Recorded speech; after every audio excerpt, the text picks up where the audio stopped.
नमस्कार दोस्तों, आप देख रहे हैं यूट्यूब चैनल टेस्टी पॉइंट।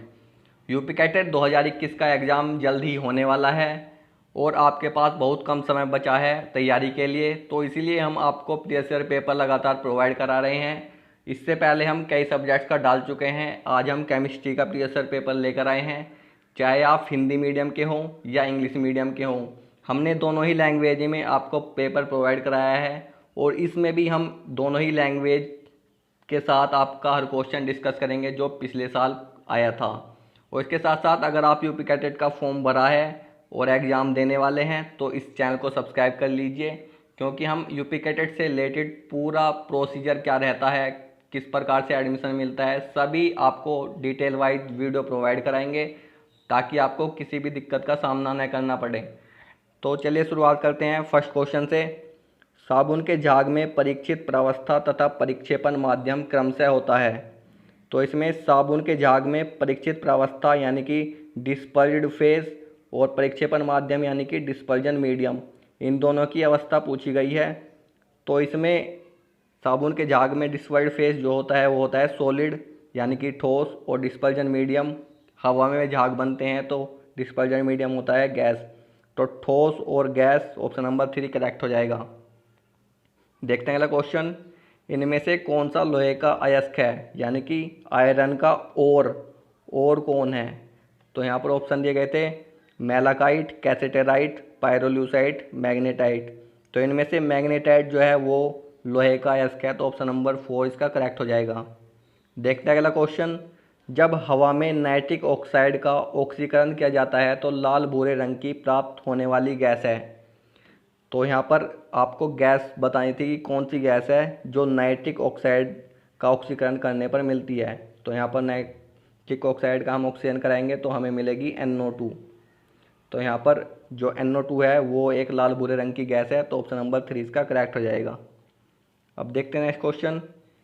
इनमें से किसका बंद कोण 120 डिग्री होता है? तो यहाँ पर ऑप्शन दिए गए थे ClF3, NCl3, BCl3, PH3। तो इसमें अगर हम BCl3 को देखें तो BCl3 में जो साइज है बहुत छोटा है, इसलिए रिपल्सन बहुत होता है, तो जिसके कारण 120 डिग्री एंगल पर क्लोरीन के जो एटम है वो आ जाते हैं, तो एंगल 120 डिग्री बनता है हर क्लोरीन के बीच में। अब देखते हैं नेक्स्ट क्वेश्चन। निम्न में से कौन सा अत्यधिक अभिक्रियाशील है यानी कि कौन सा ज़्यादा रिएक्टिव है? तो यहाँ पर ऑप्शन दिए गए थे I2, ICl, Cl2, Br2। तो जो भी एलिमेंटल स्टेट में होता है वो कम अभिक्रियाशील होता है। तो आप यहाँ पर देखेंगे कि I2, Cl2 और Br2 ये तीनों ही एलिमेंटल स्टेट में हैं, जबकि ICl एलिमेंटल स्टेट में नहीं है, यानी कि ये जल्दी अलग हो जाएगा और ज़्यादा अभिक्रियाशील होगा। तो ऑप्शन नंबर 2 करेक्ट होगा। अब देखते हैं नेक्स्ट क्वेश्चन। अम्लीय माध्यम में 1 मोल पोटेशियम डाइक्रोमाइट का पोटेशियम आयोडाइड के आधिक्य से अभिक्रिया होने पर कितने मोल आयोडीन उत्पन्न होगा? तो इसमें अगर आपको रिएक्शन बैलेंस करनी आती हैं तो आप इस क्वेश्चन को बहुत आसानी से कर सकते थे। तो इसमें हम आपको दिखा देंगे कि किस प्रकार से बैलेंस करनी है। तो इसमें राइट आंसर जो होगा वो होगा ऑप्शन नंबर 2, 3। अब देखते हैं नेक्स्ट क्वेश्चन। 2NiCN4, 2 माइनस, यहाँ पर माइनस चार्ज है, यौगिक में कौन सा संकरण होता है? तो यहाँ पर हाइब्रिडाइजेशन पूछा है कि इसमें कौन सा हाइब्रिडाइजेशन होगा, तो हाइब्रिडाइजेशन बताना है। तो यहाँ पर Ni आपको जैसे पता है कि Ni का जो एटॉमिक नंबर होता है 28, और यहाँ पर Ni+2 की फॉर्म में है क्योंकि Cn पर माइनस चार्ज होता है और बाहर भी -2 दिया गया है, यानी कि अगर आप निकालेंगे तो Ni पर +2 चार्ज निकल कर आएगा। तो Ni+2 की स्टेट में Ni+2 की स्टेट में होता है 3D8 में। या आपको हम पूरा इलेक्ट्रॉनिक कॉन्फ़िगरेशन बताएं तो Ni+2 का इलेक्ट्रॉनिक कॉन्फ़िगरेशन होगा Ar3D8। तो इसमें 3D8 जब है तो हाइब्रिडाइजेशन करेंगे हम इसका, तो 3D8 1 2 3। तो यहाँ पर पहले एक एक इलेक्ट्रॉन भरा जाता है, फिर 5 6 7 8। तो यहाँ पर Cn जो है वो स्ट्रॉन्ग लाइगेंड है, तो स्ट्रॉन्ग लाइगेंड क्या करता है, पेयरिंग करा देता है। तो यहाँ पर जो ये सिंगल सिंगल थे, ये यहाँ पर अब पेयरिंग हो जाएगी यहाँ पर इनकी। तो यहाँ पर पेयरिंग किस प्रकार से होगी अब आप देख सकते हैं। तो इस प्रकार से 8 के 8 जो है वे पेयर में आ जाएंगे और CN जो है वो CN, एक CN यहाँ पर, एक CN यहाँ पर, एक यहाँ पर और एक यहाँ पर, तो 4 CN आ जाएंगे यहाँ पर D, S और P में। तो P में जो है 2 आएंगे, S में 1 और D में 1, तो इसका हाइब्रिडेशन हो जाएगा DsP2। तो इसमें ऑप्शन नंबर 3 इसका करेक्ट हो जाएगा। अब देखते हैं नेक्स्ट क्वेश्चन। नाभिक स्नेही चुनिए। नाभिक स्नेही यानी कि न्यूक्लियोफाइल। न्यूक्लियोफाइल बताना है आपको। न्यूक्लियोफाइल वो होता है जो न्यूक्लियस पर अटैक करता है या पॉजिटिव चार्ज जो होता है उस पर अटैक करता है, या जहाँ पर भी पॉजिटिव मॉलिक्यूल बनता है, इलेक्ट्रोपॉजिटिव एलिमेंट होता है, उस पर अटैक करता है। तो इसमें CN जो है वो माइनस चार्ज रखता है या इलेक्ट्रोनेगेटिव है, इसलिए न्यूक्लियोफाइल है। तो ऑप्शन नंबर 1 इसका करेक्ट होगा। अब देखते हैं नेक्स्ट क्वेश्चन। क्लोरोफॉर्म को सूर्य के प्रकाश एवं हवा में रखने पर देता है। तो क्लोरोफॉर्म यानी कि CHCl3 को जब हम हवा में रखते हैं तो क्या होता है, तो जब हम इसको क्लोरोफॉर्म को हवा में रखेंगे तो एक रिएक्शन होगी जिसको हम यहाँ पर डिस्कस करेंगे। उस रिएक्शन में क्या होगा, जो CHCl3 है हमारा वो ऑक्सीजन की प्रेजेंस में फॉस्जीन गैस में कन्वर्ट हो जाएगा। फॉस्जीन गैस यानी कि CCl डबल बॉन्ड OH। तो जो ये कंपाउंड बना है यहाँ पर ये बहुत ही टॉक्सिक है और इसको फॉस्जीन गैस के नाम से जाना जाता है। तो ये गैस के रूप में होता है CCl2 डबल बॉन्ड OH। तो यहाँ पर जो हमारा बनेगा फॉस्जीन गैस बनेगी। अब देखते हैं क्वेश्चन। C4H10O सूत्र में कुल कितने अल्कोहल समावयवी संभव है। तो यहाँ पर इनके आइसोमर बताने थे, तो आप देख सकते हैं यहाँ पर। तो यहाँ पर टोटल तो 7 बनते हैं, लेकिन यहाँ पर एल्कोहलिक बताने थे, एल्कोहलिक आइसोमर। तो यहाँ पर आप देख सकते हैं कि एल्कोहलिक समयावयवी 4 बनते हैं। तो ऑप्शन नंबर 2 इसका करेक्ट हो जाएगा। अब देखते हैं नेक्स्ट क्वेश्चन। जलीय विलयन में आयन की गतिशीलता का क्रम है, यानी कि एक्वस सॉल्यूशन में जो आयन मोबिलिटी ऑफ आयन है वो किस ऑर्डर में होती है। तो यहाँ पर एलिमेंट दिए गए थे, तो इसमें एक थ्योरी जो है वो यूज होती है कि जिसका हाइड्रेशन जितना ज़्यादा होगा उसका साइज उतना ही बड़ा हो जाएगा। हाइड्रेशन की वजह से साइज बढ़ जाता है। और ये किस पे डिपेंड करता है, हाइड्रेशन उसका ज़्यादा होता है जिसका जो चार्ज डेंसिटी है वो ज़्यादा होती है। तो चार्ज डेंसिटी यानी कि चार्ज बाय रेडियस, आवेश अपॉन त्रिज्या। तो आप यहाँ पर देख सकते हैं कि चार्ज सब पर कांस्टेंट है, एक +1 चार्ज है, यानी कि सबका एक एक इलेक्ट्रॉन गया है। तो यहाँ पर हम रेडियस से देखेंगे कि रेडियस जिसकी सबसे कम होगी उसका साइज जो है सबसे ज़्यादा हो जाएगा। तो यहाँ पर रेडियस सबसे कम किसकी है, पोटेशियम, सोडियम, रुबिडियम, सीजियम। इसमें सबसे छोटा जो है वो सोडियम है, सोडियम की रेडियस सबसे कम है। तो सोडियम का रेडियस सबसे कम होने की वजह से उसकी हाइड्रेशन इंक्रीज हो जाएगी। हाइड्रेशन इंक्रीज होने की वजह से उसका साइज बढ़ जाएगा। तो साइज बढ़ जाएगा, जिसका जितना बड़ा साइज होगा उसकी मोबिलिटी उतनी डिक्रीज हो जाएगी। तो सोडियम का यहाँ पर सबसे बड़ा साइज हो जाएगा, तो सोडियम की जो मोबिलिटी है वो डिक्रीज हो जाएगी, सबसे कम होगी। तो यहाँ पर सोडियम 2 ऑप्शन में दिया गया है, तो इसमें हम साइज फिर से देख लेंगे। यहाँ पर पोटेशियम है, रुबिडियम है, सीजियम है। तो यहाँ पर ऑप्शन नंबर 2 करेक्ट होगा। अब देखते हैं नेक्स्ट क्वेश्चन। शून्य कोटि की अभिक्रिया के लिए वेग स्थिरांक की इकाई है। तो यहाँ पर हमें K की यूनिट बतानी थी। तो यहाँ पर K की यूनिट किसी भी ऑर्डर के लिए निकालने के लिए हमारे पास एक फॉर्मूला होता है।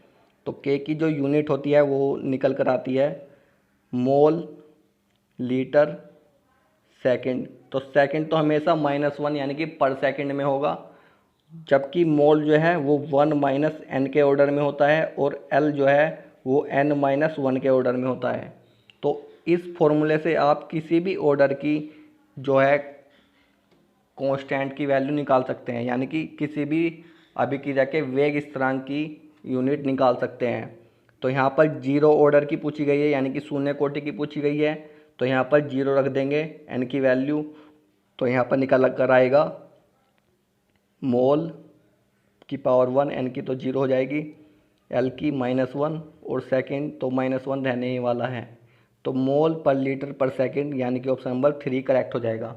तो इस प्रकार से आप किसी भी ऑर्डर की कांस्टेंट की वैल्यू निकाल सकते हैं, रेट कांस्टेंट की वैल्यू। अब देखते हैं नेक्स्ट क्वेश्चन। एक प्रथम कोटि की अभिक्रिया का 75% भाग 32 मिनट में पूरा होता है, तो उसका 50% भाग कब पूरा हुआ होगा। यानी कि फर्स्ट ऑर्डर रिएक्शन 32 मिनट में 75% कंप्लीट होती है, तो 50% कितने टाइम में कंप्लीट हुई होगी। तो अगर हम यहाँ पर रिएक्टेंट और प्रोडक्ट लिखें, तो स्टार्टिंग में रिएक्टेंट 100% था, प्रोडक्ट 0 था। हाफ लाइफ के बाद जो है रिएक्टेंट 50% बचेगा और प्रोडक्ट 50% बन जाएगा। उससे अगली हाफ लाइफ के बाद रिएक्टेंट जो है वो 25% बचेगा और प्रोडक्ट 75% बन जाएगा। इसके बाद जो अगली हाफ लाइफ होगी उसके बाद यहाँ पर 12.5% बचेगा और इधर 87.5% प्रोडक्ट बन जाएगा। तो आप देख सकते हैं कि फर्स्ट हाफ लाइफ में 50% प्रोडक्ट बन चुका है, सेकंड हाफ लाइफ में 75% बन चुका है। तो यहाँ पर सेकंड हाफ लाइफ दे रखी है 32 मिनट में, यानी कि जो हर हाफ लाइफ होगी ना, जैसे यहाँ पर 100 से 50 गया, तो यहाँ पर जितना टाइम लगेगा उतना ही टाइम यहाँ पर लगेगा, उतना ही टाइम यहाँ पर लगेगा। तो 75% कंप्लीट होने में 2 हाफ लाइफ का टाइम लग रहा है, तो 1 हाफ लाइफ में कितना टाइम लगेगा, यानी कि 50% कंप्लीट होने में कितना टाइम लगेगा, सेकंड हाफ लाइफ का हाफ, यानी कि 32/2 16 मिनट। तो यहाँ पर जो राइट आंसर होगा वो होगा ऑप्शन नंबर 4। अब देखते हैं नेक्स्ट क्वेश्चन। हाइड्रोजन बंध अधिकतम होता है, तो यहाँ पर दिया गया था ethanol, diethyl ether, ethyl chloride, triethyl amine. तो यहाँ पर हाइड्रोजन बॉन्डिंग जो होगी वो इथेनॉल में सबसे ज़्यादा होगी, CH3 CH2OH। तो यहाँ पर हाइड्रोजन बॉन्डिंग सबसे ज़्यादा होगी। अब देखते हैं नेक्स्ट क्वेश्चन। इथाइल अल्कोहल का K2Cr2O7 के साथ ऑक्सीकरण करने पर बनता है। तो यहाँ पर एक बात आप जान लीजिए कि K2Cr2O7 जो है वो स्ट्रॉन्ग ऑक्सीडाइजिंग एजेंट है, स्ट्रॉन्ग ऑक्सीडाइजिंग एजेंट है। अगर किसी भी प्राइमरी अल्कोहल के साथ K2Cr2O7 या किसी भी दूसरे स्ट्रॉन्ग ऑक्सीडाइजिंग एजेंट के साथ रिएक्शन कराएंगे तो हमेशा जो अल्कोहल है उसको एसिड में कन्वर्ट कर देगा। तो ये आपको याद रखना है कि स्ट्रॉन्ग ऑक्सीडाइजिंग एजेंट की प्रेजेंस में किसी भी प्राइमरी अल्कोहल की रिएक्शन कराएंगे तो वो उसको एसिड में कन्वर्ट कर देगा। तो यहाँ पर इथाइल अल्कोहल था, तो यहाँ पर ऑप्शन दिए गए हैं acetaldehyde, acetic acid, folic acid, formaldehyde. तो एसिड 2 दिए गए हैं, तो एसिटिक एसिड होगा क्योंकि कार्बन इथाइल अल्कोहल में 2 होते हैं। तो ऑप्शन नंबर 2 इसका करेक्ट हो जाएगा। अब देखते हैं नेक्स्ट क्वेश्चन। आइसोसाइनाइड परीक्षण देता है, तो आइसोसाइनाइड परीक्षण कौन देता है। तो यहाँ पर ऑप्शन दिए गए थे एल्काइल हैलाइड, प्राथमिक अमीन, एमाइड, एल्काइल साइनाइड। तो प्राथमिक अमीन जो है वो आइसोसाइनाइड परीक्षण देता है। किसी भी प्राथमिक अमीन को अगर हम रिएक्ट कराते हैं CHCl3 और KOH की प्रेजेंस में, तो ये हमेशा हमें क्या देगा, RCN देगा, यानी कि आइसोसाइनाइड का परीक्षण देगा। तो प्राइमरी अमीन इसका करेक्ट हो जाएगा। अब देखते हैं नेक्स्ट क्वेश्चन। निम्न में से कौन टोलेन अभिकर्मक का अपचयन करता है। तो यहाँ पर अपचयन का मतलब होता है रिडक्शन। तो टोलेन अभिकर्मक का रिडक्शन कौन कर सकता है। यहाँ पर ऑप्शन दिए गए थे शर्करा, स्टार्च, ग्लूकोज, इनमें से सभी। तो ये वाला क्वेश्चन जो है वो आप सबके लिए है, आपको कमेंट बॉक्स में इसका आंसर हमें बताना है ताकि हमें भी पता चल सके कि कितने स्टूडेंट जो है वो यूपी कैटेट की तैयारी कर रहे हैं, ताकि हम उनके रिस्पॉन्स के हिसाब से कंटेंट डाल सकें। अच्छा रिस्पॉन्स आया तो हम कंटेंट जो है वो थोड़ा हाई क्वालिटी का और ज़्यादा फ्रीक्वेंटली प्रोवाइड कराएंगे। अगर रिस्पॉन्स नहीं आया तो जैसा चल रहा है वैसे ही चलेगा। अब देख रहे हैं नेक्स्ट क्वेश्चन। स्टार्च किसका बहुलक है। तो स्टार्च जो है वो ग्लूकोज का बहुलक होता है। तो ऑप्शन नंबर 1 इसका करेक्ट होगा। अब देखते हैं नेक्स्ट क्वेश्चन। नायलॉन है एक। तो नायलॉन जो है वो पॉलीमर होता है पॉलीएमाइड का। तो ऑप्शन नंबर 1 इसका करेक्ट होगा। अब देखते हैं नेक्स्ट क्वेश्चन। टिंचर आयोडीन है तो ऑप्शन दे गए थे I2 का जलीय विलयन, जलीय KI में I2 का विलयन, I2 का एल्कोहलिक विलयन, KI का जलीय विलयन। तो यहाँ पर आपको एक चीज़ तो बिल्कुल ध्यान रख लेनी है कि जहाँ पर भी टिंचर आएगा वहाँ पर जो मीडियम होगा वो होगा एल्कोहल। तो ये चीज़ आप ध्यान रखें, कहीं भी टिंचर आपको दिखे तो वहाँ पर मीडियम क्या होगा, एल्कोहल होगा। तो यहाँ पर जलीय विलयन है तो ये नहीं होगा, यहाँ पर भी जलीय है ये भी नहीं होगा। तो यहाँ पर आप देख सकते हैं कि जो एल्कोहलिक विलयन है वो केवल थर्ड ऑप्शन में दे गए हैं। तो आपको अगर कुछ भी नहीं पता, केवल ये कॉन्सेप्ट पता है, तो तब भी आप इसका ऑप्शन नंबर 3 लगा देंगे। इसका राइट आंसर भी 3 ही है। अब देखते हैं नेक्स्ट क्वेश्चन। एक परमाणविक भार इकाई का मान कितने ऊर्जा के बराबर होगा। तो एक परमाणविक भार इकाई यानी कि एटॉमिक मास यूनिट, AMU भी बोलते हैं इसको। तो AMU का जो है वो कितना ऊर्जा के बराबर होता है, एक AMU का मान वो होता है 9.31 मिलियन इलेक्ट्रॉन वोल्ट के बराबर। अब देखते हैं नेक्स्ट क्वेश्चन। CH3COCl को अगर H2PDBSO4 की प्रेजेंस में रिएक्ट कराते हैं तो उत्पाद क्या बनेगा, यानी कि प्रोडक्ट क्या बनेगा। तो जब CH3COCl की रिएक्शन जो है हम PDBSO4 की प्रेजेंस में कराते हैं तो हमारा जो बनता है वो बनता है हमारा एल्डिहाइड। तो यहाँ पर ऑप्शन नंबर 3 इसका करेक्ट हो जाएगा। अब देखते हैं नेक्स्ट क्वेश्चन। निम्नलिखित में कौन प्राकृतिक गैस का मुख्य भाग है। तो ऑप्शन दिए गए थे यहाँ पर ethane, nitrogen, carbon monoxide, methane. तो यहाँ पर जो प्राकृतिक गैस यानी कि नेचुरल गैस है उसमें वे सभी गैस आती हैं जो एक तो कलरलेस हैं और बहुत ज़्यादा फ्लेमेबल हैं, यानी कि ज्वलनशील और रंगहीन गैस जो होती हैं वो प्राकृतिक गैस में आती हैं, धरती के नीचे से निकाली जाती हैं।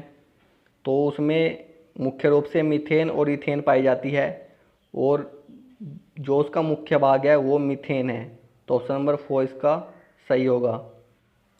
अब देखते हैं नेक्स्ट क्वेश्चन। निम्नलिखित में से विलयन का कौन सा गुण ताप पर निर्भर नहीं करता। तो यहाँ पर ऑप्शन दे गए थे मोलरता, मोलरता, नॉर्मलता, फॉर्मलता। तो मोलरता यानी कि मोलैरिटी, जिसको कैपिटल M से भी प्रेजेंट करते हैं। मोलरता यानी कि मोलैलिटी। तो इनमें से कौन सा जो गुण है वो ताप पर निर्भर नहीं करता, ये आपको बताना था। नॉर्मलता यानी कि नॉर्मेलिटी, फॉर्मलता यानी कि फॉर्मेलिटी। तो यहाँ पर मोलैरिटी की बात करें तो moles of solute per unit volume in litre होता है, और मोलैलिटी जो है वो होता है moles of solute per unit weight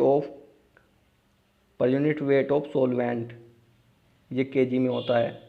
तो यहाँ पर आप देख सकते हैं कि यहाँ पर वॉल्यूम में है जबकि यहाँ पर अमाउंट में है, तो मास में है। तो यहाँ पर वॉल्यूम में है तो वॉल्यूम ताप के घटने बढ़ने पर घट बढ़ सकता है, जबकि वेट सेम होगा, यानी कि मास कभी चेंज नहीं होगा, टेम्परेचर चाहे बढ़ा हो चाहे घटा हो। तो इसका राइट आंसर जो होगा वो होगा सेकंड। अब देखते हैं नेक्स्ट क्वेश्चन। बोर के सिद्धांत के अनुसार किसी कक्ष में मुख्य क्वांटम संख्या और त्रिज्या के बीच संबंध होगा। तो बोर ने एक फॉर्मूला दिया था क्वांटम संख्या और त्रिज्या के बीच में। तो इसमें उन्होंने बोला था कि जो त्रिज्या होती है किसी भी ऑर्बिट की या किसी भी कक्ष की वो बराबर होती है n² अपॉन 4π² के m⁴z। तो इसमें ये जो सभी टर्म हैं ये सब कांस्टेंट होती हैं। तो हमारा जो r होता है किसी भी n का वो डायरेक्टली प्रोपोर्शनल होता है n² के, यानी कि क्वांटम नंबर के स्क्वायर के। तो यहाँ पर राइट आंसर जो होगा वो होगा सेकंड। तो ये था केमिस्ट्री का पूरा पेपर जो हमने अच्छे से डिस्कस कर लिया है। अगर आपको कोई भी डाउट है या फिर आपको कोई भी दिक्कत है यूपी कैडेट से पेपर से रिलेटेड तो आप हमें कमेंट बॉक्स में ज़रूर बताएं, हम उसका निवारण करने की पूरी कोशिश करेंगे। तो मिलते हैं नेक्स्ट वीडियो में। अगर आपको वीडियो पसंद आई हो तो इस वीडियो को लाइक कर देना, इस चैनल को सब्सक्राइब कर लेना और वीडियो को शेयर कर लेना, ताकि हम ऐसा ही कंटेंट आपको प्रोवाइड कराते रहें। हमारी बहुत मेहनत लगती है इसमें। तो मिलते हैं नेक्स्ट वीडियो में, तब तक के लिए धन्यवाद। जय हिंद, जय भारत।